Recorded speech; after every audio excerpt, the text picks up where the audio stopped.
अस्सलामुअलैकुम एवरीवन, क्या हाल है आप सबके। मैं हूं मरियम हसन। आप देख रहे हैं मेरा YouTube channel moments with Mariam. आज के व्लॉग में मैं आपके साथ ना कुछ बेसिक सी जो है वो टेक्निक्स शेयर करूंगी जो हम अक्सर कुकिंग करते हुए छोटी छोटी सी मिस्टेक्स कर देते हैं ना, वो मैं आपके साथ शेयर करूंगी। साथ ही साथ सर्दियों में जो है मैं किस तरह से अपनी स्किन केयर करती हूँ या अपनी जो है क्या रूटीन मेरी होती है, वो सब मैं आपके साथ शेयर करूंगी। तो व्लॉग को आपने फुल वॉच करना है और स्किप नहीं करना।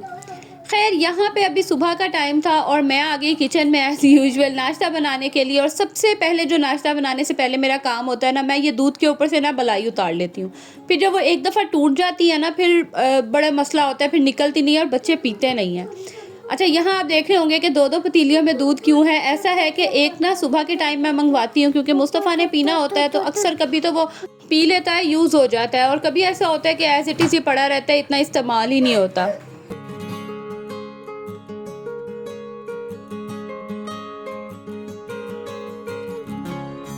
तो बस उसी पॉट में जो है ना मैं चाय बना लेती हूँ। ज़रूर अलग से गंदा करना है, मेरी कोशिश होती है कम से कम बर्तन गंदे हो।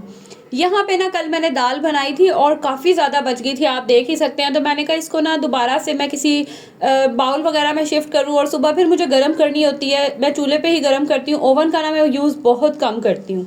तो इसीलिए ना फिर मैंने एज इट इज़ ही पतीली उठा के रख दी थी। मैंने कहा इसको सुबह इसी में ही गर्म कर लूँगी, फिर एक ही दफ़ा इसे वॉश कर लूँगी। इस तरह से ना कोई बाउल भी नहीं गंदा होगा।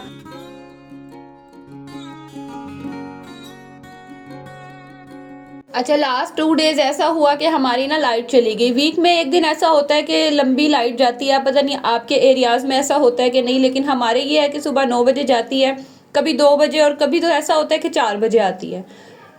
ये 2 दिन पहले भी ऐसा ही हुआ कि व्लॉग तो मेरा यकीन करें बना हुआ था, लेकिन लाइट ने इतना तंग किया। पहले तो सुबह चली गई 9 बजे, मैंने कहा चले 3-4 बजे आ जाएगी, मेरा काम हो जाएगा। लेकिन वो लाइट 4 बजे आई और दोबारा 5 बजे चली गई। और इस तरह से था कि एक फेज़ आ रहा था, वो भी एक बल्ब चलता था या एक लाइट चलती थी, इस तरह से था। करते कराते जो है वो दिन भी सारा गुजर गया। रात गए तक लाइट नहीं आई, कभी बिल्कुल चली जाती थी, कभी बिल्कुल आती थी तो लाइट सी हल्की सी आती थी। खैर, वो दिन तो ऐसे ही गुजर गया। रात को कहीं जाके आई, मैंने फ्रिज वगैरह ऑन किया, सुबह उठे तो शुक्र है कि लाइट आ रही थी। नाश्ता वगैरह बना के जैसे ही फ्री हुई 10 बजे दोबारा लाइट चली गई, और उसके बाद फिर लंबी लाइट चली गई। दोपहर तक लाइट का कोई पता नहीं था। फिर मैं अपनी मामा की तरफ चली गई और वहाँ से जो है ना फिर मैं आई हूँ शाम को, तकरीबन रात को। फिर भी ऐसे ही था, कभी आ रही थी कभी जा रही थी। लाइट ने 2 दिन इतना तंग किया ना, यकीन करें। लाइट की वजह से फिर नेट भी नहीं था, और नेट जब नहीं था तो कहाँ से कोई व्लॉग अपलोड होना था या कोई काम होना था। वीडियो तो बननी ही नहीं थी और अपलोड भी बिल्कुल नहीं होनी थी। बस यही वजह है कि आज जो है ना मेरा व्लॉग तकरीबन 3 दिन के बाद आया है। खैर, ये तो हम पाकिस्तानियों के मसले हैं और ये चलते ही रहते हैं। आज ना मैंने नहाना भी था, और जिस दिन मैंने कपड़े धोने हो, मैंने पहले भी बताया, उस दिन ना मैं लाजमी नहाती हूँ। तो काफ़ी दिन हो गए थे, ऑयलिंग वगैरह नहीं की हुई थी। तो बस मैंने कहा सबसे पहले मैं ऑयलिंग कर लेती हूँ। नाश्ता बना के सब कुछ करके ना मैं फ्री हो गई थी। ऑयलिंग की मैंने और रूम अपना थोड़ा बहुत समेटा के, बस हेल्पर आएगी तो वो सफाई कर लेगी। रूम वगैरह क्लीन किया, चीज़ें सारी उठाई। और यहाँ पे ना ये सुबह के नाश्ते के ही बर्तन पड़े हुए थे, बाकी रात के तो धुले हुए थे। मैंने कहा पहले जाके ना मैं मशीन का लोड लगा देती हूँ, उसके बाद बाकी काम चलते रहेंगे। धूप निकली हुई थी तो मेरा था कि बस कपड़े जो है ना वो सूख जाएं।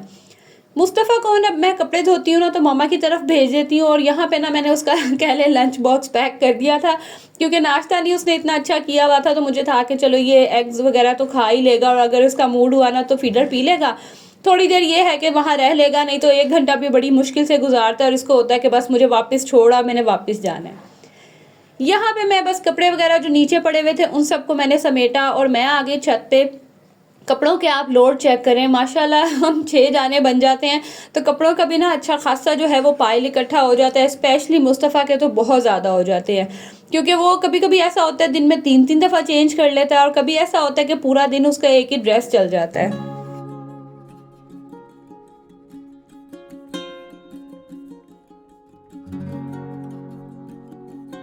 कपड़ों का ना मैंने पाइल बना लिया था, और धूप भी आजकल ऐसा होता है कभी निकल आती है कभी चली जाती है। तो जिस दिन मैंने मशीन लगाया ना उस दिन भी बस ऐसा ही मौसम था, कोई इतना ख़ास नहीं था, लेकिन कपड़े धोना भी बहुत ज़रूरी थे।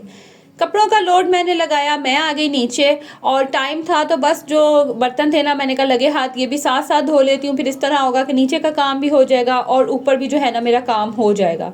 कपड़े मैंने सारे नहीं धोने थे, बस मुस्तफ़ा के धोने थे और हसन शाहान को ज़रूरत होती है क्योंकि उनकी पैंट्स वगैरह जो है ना वो बहुत गंदी करते हैं, तो वो फिर मुझे धोनी थी क्योंकि अब अकेडमी जाते हैं, उनको ज़रूरत होती है डेली, ज़ाहिर है उन्होंने कपड़े वगैरह चेंज करने होते हैं, तो इस वजह से भी ना कपड़े काफ़ी हो जाते हैं।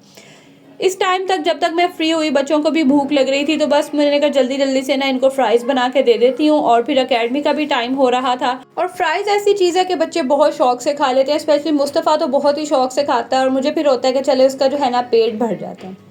साथ ही साथ मेरे छोटे मोटे काम जो है ना वो भी चलते रहते हैं। अच्छा, किचन में कुकिंग करते हुए ना अगर आप कुकिंग के साथ साथ यानी कि जो भी काम कर रहे हैं, कुकिंग कर रहे हैं, जो भी साथ साथ अपने छोटे मोटे भी एक्स्ट्रा काम करते रहना, यकीन करें इतना टाइम सेव हो जाता है ना। और जहां आपने एक चीज़ के पीछे खड़े होकर वेट करना होता है, उतनी देर में आप कोई और काम कर लें, कोई हल्की फुल्की सी क्लीनिंग कर लें, जार साफ कर लें, कैबिनेट आपका ऑर्गेनाइज होने वाला है, ये काम कर ले, तो यकीन करें आपका डीप क्लीनिंग से भी जान बच जाती है, और मतलब आपका साथ साथ जो है ना वो सराउंडिंग भी क्लीन रहती है। यहाँ पे ना मैंने गोश्त रखा हुआ था, मैंने आज आलू गोश्त बनाने थे, और मैंने क्या किया था कि मैंने ना आलू गोश्त के लिए ना गोश्त मैंने अलग से मंगवा लिया था, और थोड़ी सी ना मैंने उसमें यखनी के लिए हड्डियाँ मंगवा ली थी, जो यखनी जिनसे बनती है ना वो वाली। यकीन करें इतना मज़े का टेस्ट आता है ना। अगर हड्डी वाला गोश्त लेना तो वो तो ऐसा करते हैं कि ज़्यादा हड्डियाँ ही होती हैं और गोश्त इतना होता ही नहीं, तो मैं तो अलग से जो है ना वो मीट मंगवा के और यखनी वाली हड्डियाँ जो है ना वो अलग से मंगवा लेती हूँ, और उनको जो है ना फिर मैं हल्की आंच पे रख देती हूँ। प्रेशर की बजाय इस तरह से जो बनाया जाता है ना उसका बहुत ही मज़े का, यकीन करें, एक अरोमा निकलता है, टेस्ट निकलता है। उसके अलावा अक्सर शोरबे वाला सालन हम बनाते हैं, और उसमें ना टमाटर के छिलके वगैरह अक्सर ही आपको नज़र आते हैं तैरते हुए, और वो बहुत ही बुरे लगते हैं, स्पेशली बच्चे तो खाते ही नहीं हैं। तो मैं क्या करती हूँ कि इस तरह से ना बड़े बड़े से टमाटर के पीसेस कट कर लेती हूँ, और उनको ना थोड़ी देर के लिए मैं इस तरह से चूल्हे में मतलब सालन पे रख दूंगी। थोड़ी देर बाद वो सॉफ्ट होके इतने आराम से जो है ना वो अलग हो जाते हैं, और बड़े इजीली जो है ना वो टमाटर मैश हो जाते हैं, आपने अभी देखा ही है।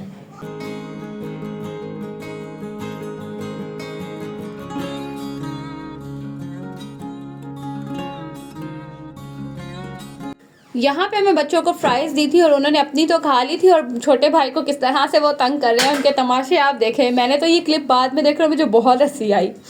अच्छा, यहाँ पे ना ऑलमोस्ट जब जो है गोश्त वो डन हो गया था, तो बस इस स्टेज पे जो हड्डियाँ हैं ना वो मैं निकाल दूंगी, क्योंकि अब इनकी ज़रूरत नहीं है, जितना इनका रस था वो सब निकल गया था। और यहाँ देखें गोश्त भी जो है ना वो ऑलमोस्ट डन था। उसके बाद ना, अच्छा, हम अक्सर दही डालते हैं ना सालन में, तो अक्सर लोगों को शिकायत होती है कि दही ना फट जाता है। तो क्या करें कि सबसे पहले तो आप आंच हल्की कर दें, तेज़ आंच पे दही मत ऐड किया करें, और उसके बाद ना दही को पहले से ही अच्छे से फेंट लिया करें कि उसमें कोई लम्प ना हो। अगर आपने पहले नहीं फेंटा और ऐसे ही आपने ऐड किया है, फिर ना दही डालने के बाद आप फ़ौरन से चम्मच उसमें मिक्स कर दें, हिला दें, तो भी जो है ना उसमें लम्प्स नहीं बनते हैं। इस तरह से कभी भी आपका जो शोरबा है वो उसमें दही के लम्प्स वगैरह नहीं बनेंगे, और बड़े अच्छे से जो है ना वो मिक्स हो जाएगा। दूसरा, जब भी आप ये वाला गोश्त बनाते हैं, बड़ा गोश्त या छोटा गोश्त आप बनाते हैं, मटन या बीफ, तो अदरक और लहसुन ना, सॉरी, जो अदरक का पेस्ट है ना वो आप उसमें तब ऐड करें जब भुनाई करने पे आए। इस तरह क्या होगा कि जो गोश्त की स्मेल होती है ना वो भी नहीं आएगी, और बड़ा अच्छा सा जो है ना वो उसका टेस्ट निकलता है। और वो अक्सर लोगों को होता है ना कि स्मेल आती है, अजीब सा टेस्ट आता है, वो भी नहीं आएगा। दूसरा ये कि जब भी आप पानी शामिल करें ना तो हमेशा गर्म पानी शामिल करें। ठंडा पानी डालने से क्या होता है कि कुकिंग प्रोसेस जो है ना वो एकदम से रुक जाता है, और चीज़ जो है ना वो ख़राब होने का भी डर होता है। खैर, ये छोटी छोटी सी टिप्स होती हैं जो अक्सर हमें निगलेक्ट कर देते हैं, और सालन जो है ना हमारा ख़राब हो जाता है। ये थी कुछ टिप्स, और अब आते हैं हम अपनी स्किन केयर की तरफ। स्किन केयर मेरी बहुत सिंपल सी है, बड़ी सिंपल सी मैं बंदी हूँ, कोई इतनी एक्स्ट्रा चीज़ें मैंने नहीं रखी हुई, लोकल सी मेरे पास चीज़ें हैं। लेकिन हाँ, जो लोकल भी चीज़ मैं यूज़ करती हूँ ना, मेरी कोशिश होती है कि उसकी जो मतलब उसकी जो रिज़ल्ट है ना वो अच्छा हो, लाइक बिल्कुल भी आपकी स्किन जो है ना वो ख़राब ना करे। तो मेरी कोशिश होती है कि मैं जोलन की ब्लीच यूज़ करूं। अगर जोलन नहीं तो फिर मुझे ये पार्ले की ये जो गोल्ड ग्लीम ब्लीच आजकल चली हुई है ना, ये मुझे बहुत अच्छी लगती है, इचिंग भी नहीं करती और बड़ा अच्छा रिजल्ट देती हैं। दूसरा ये कि मैं ब्लीच बहुत कम करती हूँ, मुझे तो याद भी नहीं लास्ट मैंने कब की, लेकिन हाँ, मैं अपनी स्किन की क्लिनजिंग स्क्रबिंग जो है ना ये मैं टाइम टू टाइम करती रहती हूँ। इस तरह क्या होता है कि जो डेड स्किन है या जो आपकी स्किन के ऊपर डस्ट वगैरह होती है ना वो रिमूव हो जाती है। जब वो रिमूव हो जाती है ना तो आपके पोर्स क्लीन हो जाते हैं, फिर आपको जो है ना वो स्किन प्रॉब्लम भी नहीं होती है। अल्हम्दुलिल्लाह मुझे एज़ सच कभी कोई प्रॉब्लम नहीं हुई दाने वगैरह की कोई हो, क्योंकि मैं अपनी स्किन का इस तरह से ख़्याल रखती हूँ और मैं हर तरह का प्रोडक्ट नहीं अप्लाई करती, मैं वही प्रोडक्ट अप्लाई करती हूँ जो या तो मुझे सूट करते हो या मुझे गारंटी हो कि हाँ ये अच्छे प्रोडक्ट्स हैं। और दूसरा ये कि फेस पे कभी भी ना आप ज़्यादा जो है एक्टिवेटर यानी कि हार्श जो है ना वो चीज़ अप्लाई ना करें। जैसे अब मैंने फेस के लिए जब ये ब्लीच बनाई थी ना, मैंने इसमें एक्टिवेटर की क्वांटिटी कम रखी थी। वैसे तो इसकी क्वांटिटी ऐसे होती है कि 3:1 रेशो होती है, तो मैंने जो है ना वो फेस के लिए कम थोड़ी रेशो रखती हूँ एक्टिवेटर की, और बाकी हैंड्स एंड फीट के लिए ना मैंने इसमें मजीद एक्टिवेटर ऐड करके ना फिर वो अप्लाई किया था।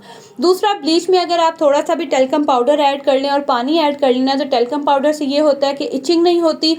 और अगर आपकी फेस जो है वो ड्राई है तो आप वैसलीन अप्लाई कर लेना, इससे भी जो है ना वो इचिंग कम होती है, क्योंकि आजकल सर्दियां हैं तो बड़ी ड्राइनेस हो जाती है और उसकी वजह से भी जो है ना वो ब्लीच बहुत चुभती है।